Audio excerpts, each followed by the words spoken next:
Once again, please keep your phones on silent mode. Good afternoon, everyone.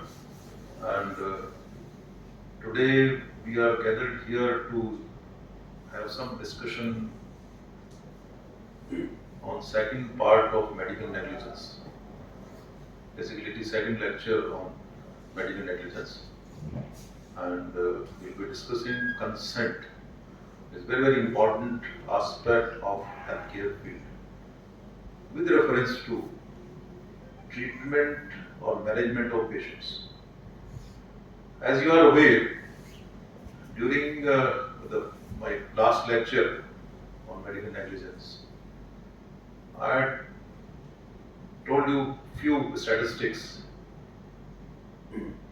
Roughly in India, the 14% cases in consumer protection under Consumer Protection Act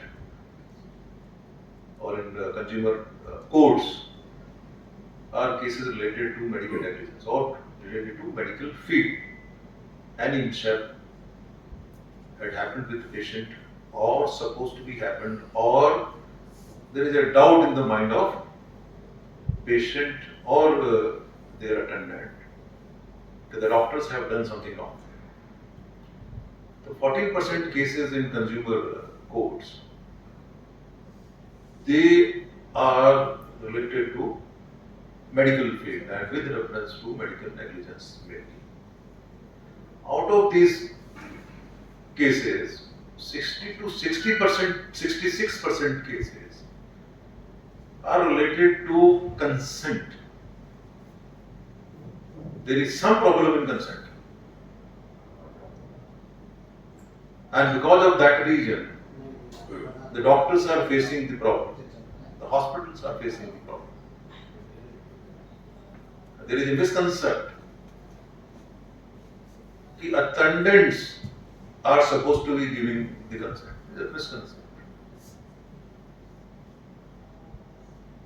We'll just discuss the consent with the example of tea and consent. You can see here that there is a cup of tea, and anyone, like suppose anyone coming to your place, or you are moving to somewhere else, in hotel or in your workplace, a simple example of cup of tea. Like suppose I ask someone, okay, would you like to have a cup of tea? So answer would be either yes or no or confused. The person is confused. Yes बोलूं कि no बोलूं. He may be unfit to have it. He or she may be unfit to have a cup of tea. Straight may refuse. Or after some time the individual can refuse. The cup of tea has come, but at that point of time, the individual says, no, I don't want to have a cup of tea. And then you have asked for a cup of tea, and at the end you are offering a glass of milk or a coffee. Person doesn't want to have that. You can't say that person. You had already said yes to a cup of tea. Have this milk or coffee. Okay, you can't force a person. So with this example, you can very well understand that for a simple offering a cup of tea to a person, these alternatives are there. The condition may have had happened that the person had said no. But once he sees a cup of tea and he can change his mind and say yes at that point. The person can change his mind after consultation with someone. और ये सोच के कि चलो यार कोई नहीं चाय पी लेते हैं. This may have happened. A cup of tea has come, that somebody has said yes, and because of some reason, nausea, vomiting, or person has fallen unconscious, for example, because of any reason, and the cup of tea has come. He has already given his okay. Today I would like to have a cup of tea. Can you force that unconscious person to have a cup of tea? Yes or no? No. But he has already said yes. So can you force? You cannot force. Otherwise, when the person is unconscious, he will not resist. Okay. That's the reason aspiration pneumonia cases occur. Suppose initially the person has said no. Cup of tea has come, change his mind, yes, no problem. So permission can be changed. Alternative, I already given example. The person has said, okay for a cup of tea, but you are offering at the end a glass of milk or a coffee. He may be allergic to this thing. He may get some damage because of that reason, because of this thing. Your milk say he might be allergic to it. He might like to have a black tea. So that's the reason. So this is a simple example of consent and tea. Now who is supposed to be giving the okay? A person himself.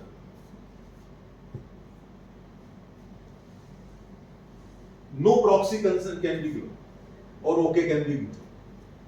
Doctor Puja ने हाँ की है तो doctor Saurabh उसके लिए हाँ नहीं कर सकते. Either yes or no in any form. The consent should be free. It means कि without any coercion or any incentive. This is the element of consent. The consent should be free, without any coercion, misrepresentation, fraud, mistake, or incentive. Then comes the, it should be voluntary. It should come from within. It should come from within, because you are the person, you are the only person authorized to give consent. Then are you capable of other factors? Are you capable of giving consent? If you are unconscious, how can you give consent? If you are unsound mind, how can you give consent? Okay. If you are a minor, दूध पीने की आदत है, how can you give consent for a cup of tea? That too black cup of tea. Okay. And then next thing is, the person should have capacity to give over. And the next thing is, he should be capable. He should be able to understand for what he is giving the okay. Understand the consequences of the saying yes or no. And then comes the alternative. It should be item specific. Either a cup of tea, or a glass of milk, or a mug of coffee. It should be item specific. You cannot take it granted the person is giving okay for a cup of tea and he is going to have a cup of coffee. No. You can't force a person. Okay. But this is basically a simple example. I was going through literature and this example was there, tea and consent. Now we can proceed ahead with our presentation.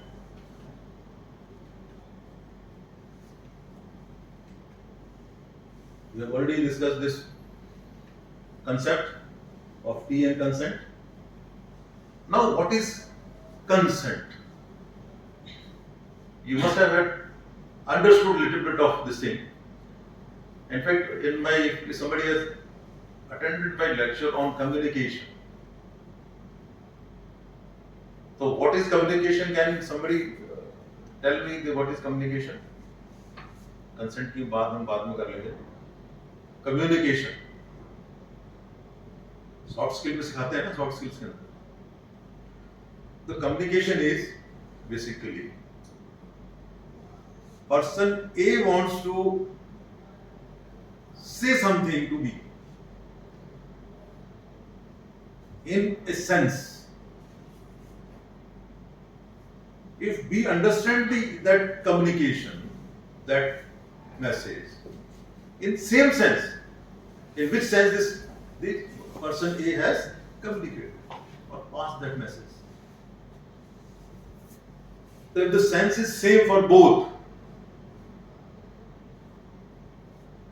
A ने कोई message दिया, B ने उसको receive किया in same sense, it means the communication is complete.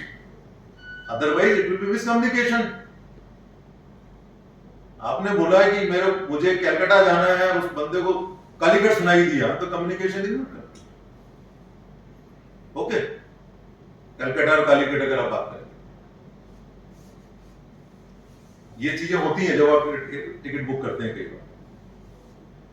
उसमें उस situation के अंदर you can't say that booking counter, Yeah, I wanted to go to Calcutta, why have you given me the ticket for Calicut? The person will say, yeah, you have asked for the Calicut. How do I know ki in your mind, Calcutta, you are just remembering the I want to, in your mind there is Calcutta, but you have spoken Calicut. Same sense you see here, the section 13 of Indian Contract Act 1872. ये क्या कहता है? It is when two or more persons agree upon the same thing and in the same sense, so that the two people must agree to something in the same sense as well. Okay. The definition is when two or more persons agree upon the same thing and in the same sense. This section 13 of Indian Contract Act 1872 this says. Okay. Then he कहता है when you will consider the consent as free, when it is not caused by coercion, undue influence, fraud, misrepresentation or mistake. If these factors are not there, coercion, influence, fraud, misrepresentation and mistake, then only this type of consent will be considered as free. Very, very important element of giving consent for anything. Like in Nirbhaya Act or the Criminal Law Amendment Act 2013, it says unequivocal voluntary agreement to participate in a sexual act. This means that there need to be a clear expression of willingness to participate. There should be a clear expression of willingness to participate in any type of act, including sex. This was amended in 2013 after this Nirbhaya case. What are the elements of consent or the considerations in consent? As I have already discussed, the individual patient himself or herself is allowed to give consent. No one else. No proxy consent.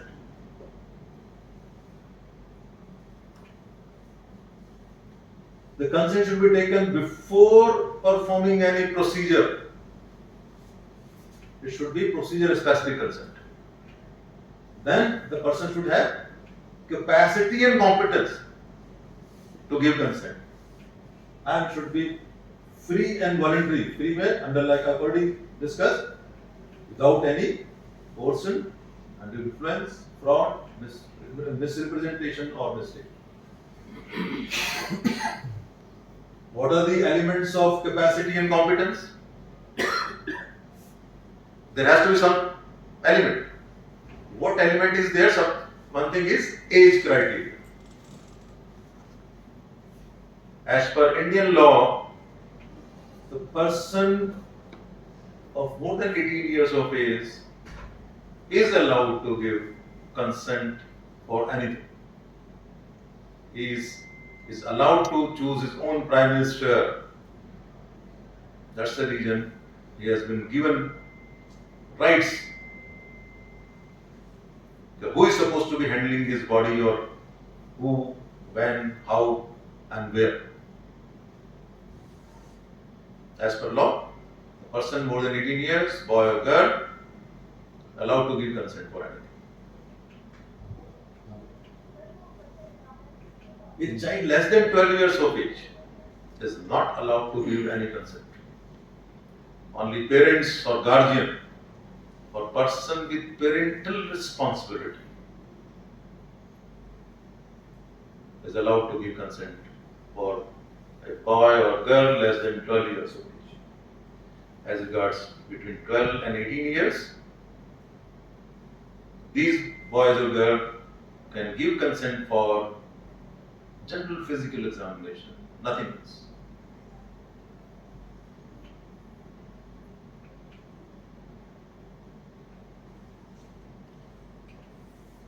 What are the types of consent? As you are aware, and in fact, all doctors, since we all are doctors present here, there are two types of consent. One is oral, one is implied consent, other one is express consent. Please put off your mobile on silence. What is implied consent? A patient comes to you, he requests for a prescription at your counter, or hospital counter or clinic counter, comes to your chamber, the person has given implied consent for general physical examination. That includes your history taking, your inspection, palpation, percussion, auscultation. Nothing else. If you want to do some invasive procedure, like if you want to do PV or examine the private part of a person, you've got to take expressed consent, expressed permission. Okay. Then what type of express permissions are there or consent are there? Verbal or written. But there is a rider here. You have to have a witness. Any oral consent or verbal consent without presence of a witness, you have no defense. The person can say, I have not given. There is no evidence, there is no witness. It means if you want to examine private parts of a person, whether male or female, you've got to have a witness because you are taking oral consent for that purpose. If you are examining a female, then that witness can be a female attendant. Okay. Then comes the written consent. The written consent, it should also have a proper information in that. Okay.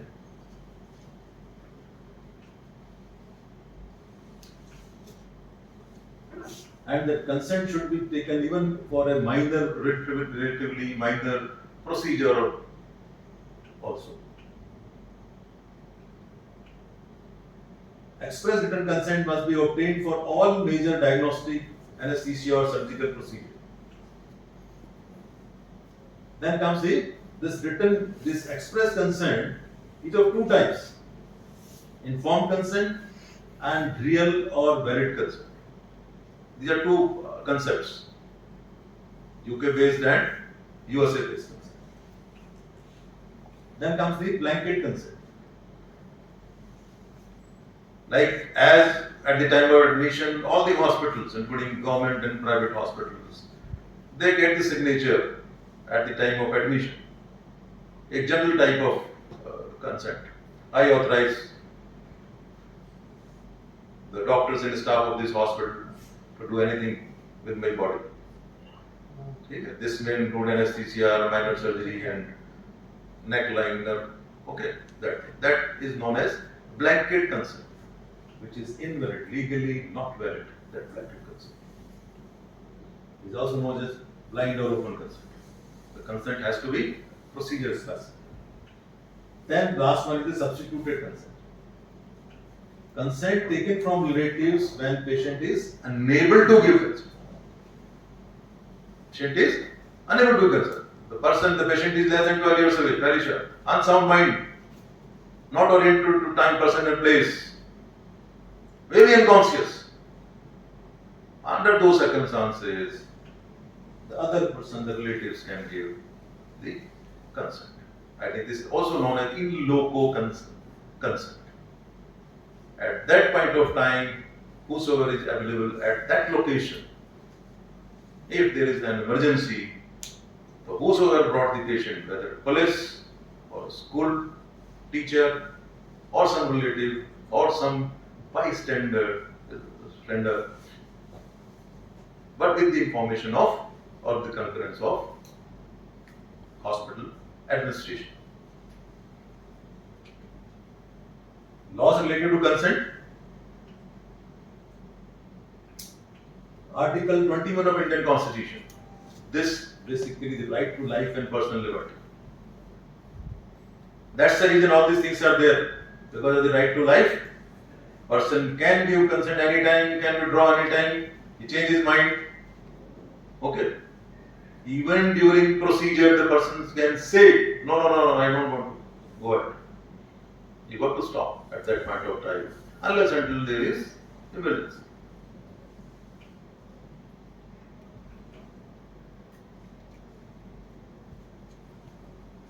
Section 87 of IPC, the consent for surgery or invasive procedure, the more than is basically defines the age. The more than 18 years of age, person can give consent under Section 87 of Indian Penal Code.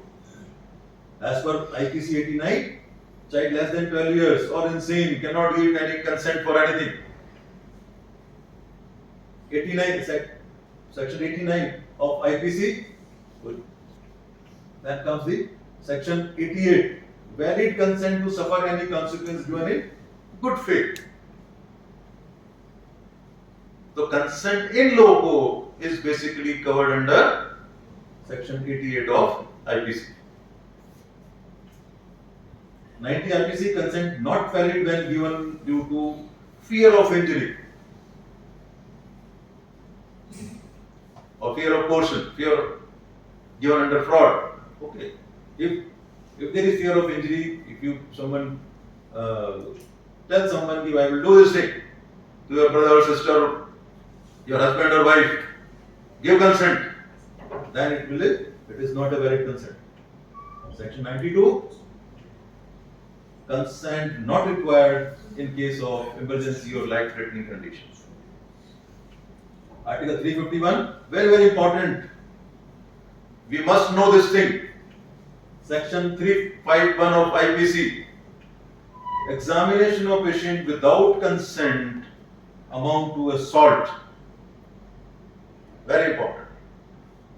It means as a medical professional, without consent, if you are doing something with the patient, whether in good faith, it will be considered assault, unless until there is life-threatening emergency.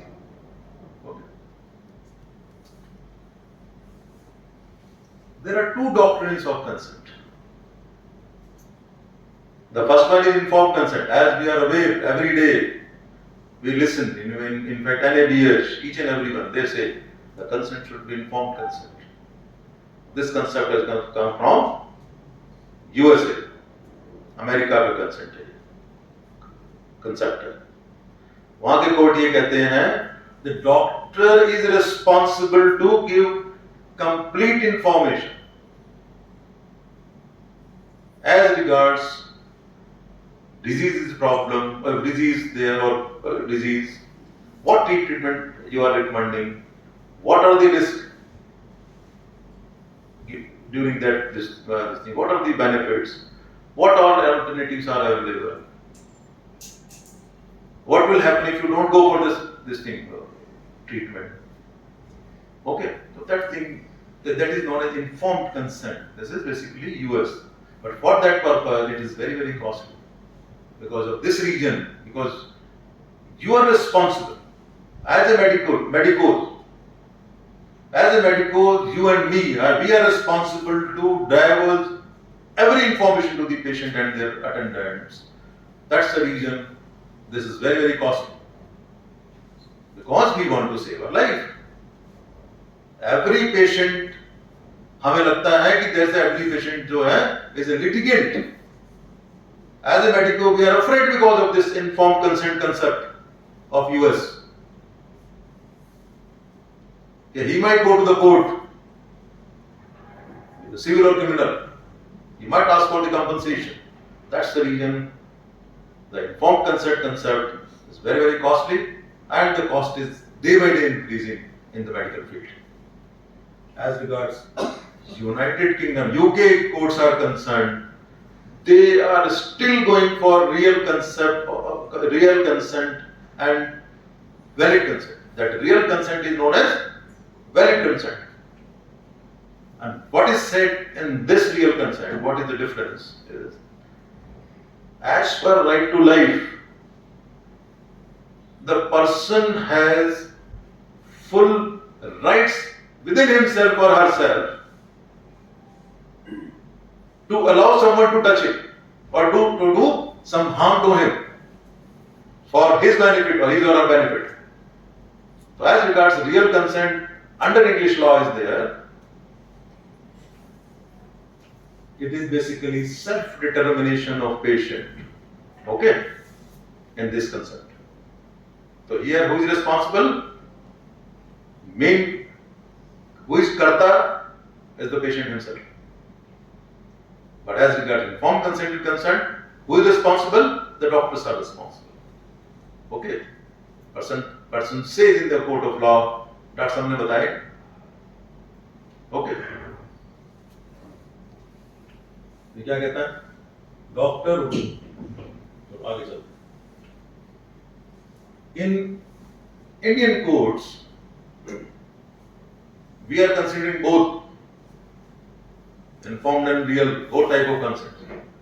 जिस case में जो fit हो जाता है, ठीक है, जहां पे जो कोर्ट्स फिट कर देते हैं वहां पे हम फंस जाते हैं. कहीं पे रियल कंसेंट में फंस जाते हैं, कहीं पे इन्फॉर्म्ड कंसेंट में फंस जाते हैं. Okay. So in Samira Kohli case, the Supreme Court has preferred real consent. In other cases, most of the cases, what court prefers? Informed consent. तो ये बताया नहीं आपने, इसलिए यू आर नेग्लिजेंट. इस केस को डिस्कस करेंगे बाद में. Now, what is informed consent? It's the process in which a healthcare provider educates a person or informed person. Basically, the word educate लिखा गया यहाँ पर. We are supposed to be educating the patient and their attendants. What is right, what is wrong, what we are going to do, what are the advantages of that, what are the disadvantages of that, is there any alternative available or not, if we don't go for the treatment, what will happen, if you go for the alternative treatment, what will happen. All these things we are supposed, as a medico, we are supposed to be informing the patient in the form of education. We got to educate. The word education. Then patient must be competent to make a voluntary decision. I already discussed what is competence.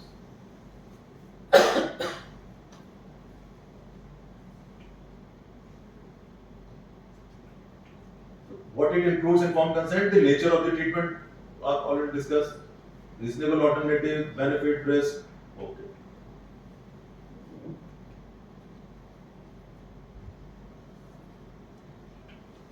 Take consent even for minor procedure.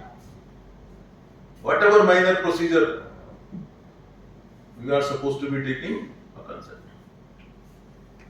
The consent should be taken in patient's own vernacular language, own local language. Otherwise, in court of law, what patient says, I don't know English, I don't know Hindi. Okay. So whatever language patient understands, or his relative understands, the consent will be taken in the same language. क्या लिखा मैंने इसके अंदर? In MLC patients, advocate makes a big issue and patient says that doctor has given me a paper to sign at the bottom over dotted line and I don't know what is written in the form. Simple सी चीज, simple statement. कितनी कहानी समझाई आपने उसमें? Okay, it has to be in the patient's own language.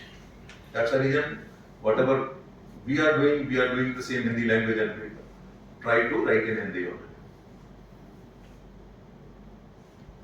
This consent should be informed to the patient. The patient should know that this meeting is for taking consent from you for this procedure.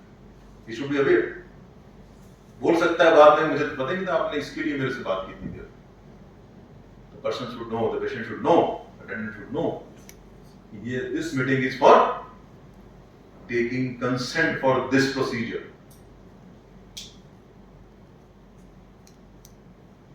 Consent must be signed by the patient. I have written in red color, red and bold. It must be signed by the patient himself or herself. Otherwise, whatever exercise you have done with relatives, attendant, father, mother, bacche, useless. The consent has to be signed by patient himself or herself. Where is the exception? In case of child less than 12 years of age, minor, unconscious, semi-conscious or mentally unstable patient.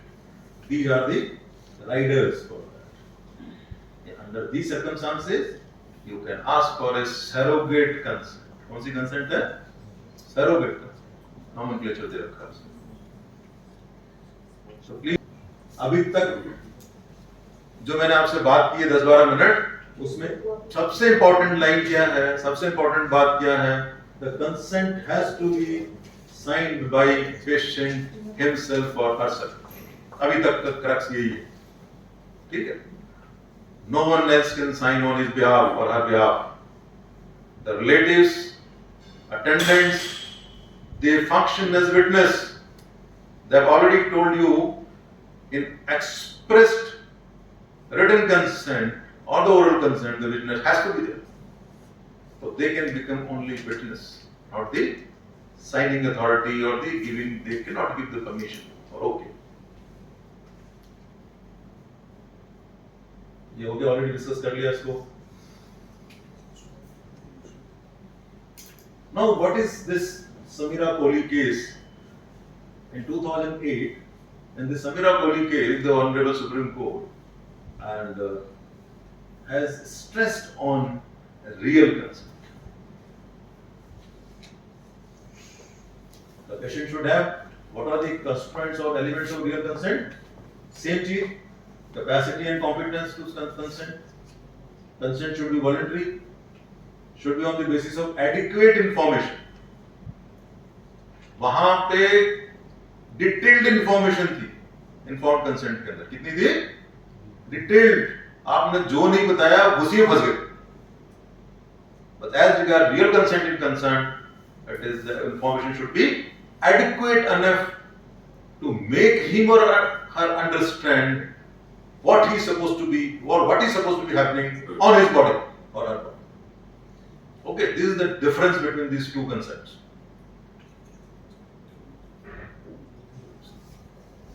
What on the basis of adequate information regarding nature of treatment, what procedure, and what he is consenting to. किस चीज के लिए consent किया है? That has to be very very clear in the mind of doctors as well as the patient. What is adequate information? The adequate information is regarding nature and procedure of treatment. What is the purpose of that treatment or procedure? What are the benefits? What are the effects? Effect क्या होगा उसका? Any alternative available? An outline of substantial risk. क्या क्या risk, major risk क्या है इसके अंदर? अगर कोई रिस्क आपका 1 in 1 lakh है और less than 1% है, if you don't discuss, it's not wrong as regards real consent is concerned. If some risk is 10% or more, in that case, you are supposed to be explaining the patient and their attendant. With special reference to patient only, I am talking. If the chances of risk is 10% or more, and if you don't discuss that risk, then we are liable. Okay? It will not be covered in real consent or valid consent. Adverse consequences of refusing treatment. What will happen if the consent is not given? That has to be told to the patient. Fifth one is no need to explain remote or theoretical risk involved, which may frighten or confuse a patient and in the result refusal of consent. See, next one here, similarly, there is no need to explain the remote or theoretical risk of refusal, and under that influence, the person gives consent for any unnecessary procedure. जैसा हमारा caesarean के case में होता है या stent डालने के case में होता है, जहां पे मैल प्रैक्टिस हो रही है जिस हॉस्पिटल के अंदर, वो क्या करते हैं कि पेशेंट को डरा देते हैं 60% 50% ब्लॉक है, लो स्टेंट डालो, मर जाएगा नहीं तो ये वो चीज इसमें ये भी नहीं करना, तो real consent.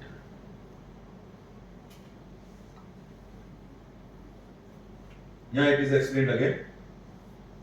Remote risk of harm 1 to 2%. If the risk of harm is substantial, more than 10%, it may have to be disclosed. 1 to 2% ratio है, इससे कम है तो बताने की इतनी रिक्वायरमेंट नहीं है, स्ट्रेस देने की जरूरत नहीं है। अगर 10 से ऊपर है तो आपको बताना जरूरी है।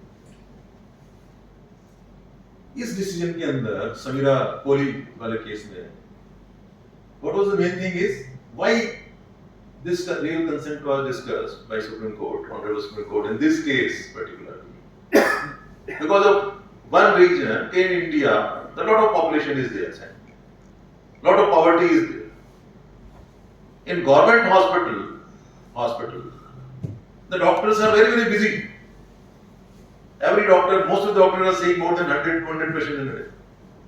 They are doing surgery or whatever procedure they are doing. But they don't have that much of time to talk to the patient in detail, like they are supposed to be doing in the case of informed consent. Like if you want to get your patient admitted on the Institute of Medical Sciences or PGI Chandigarh or any other big hospital,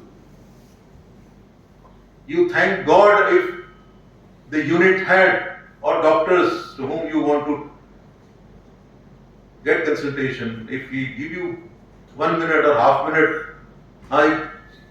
कल कर लेंगे जी case, इतने statement में you get happy.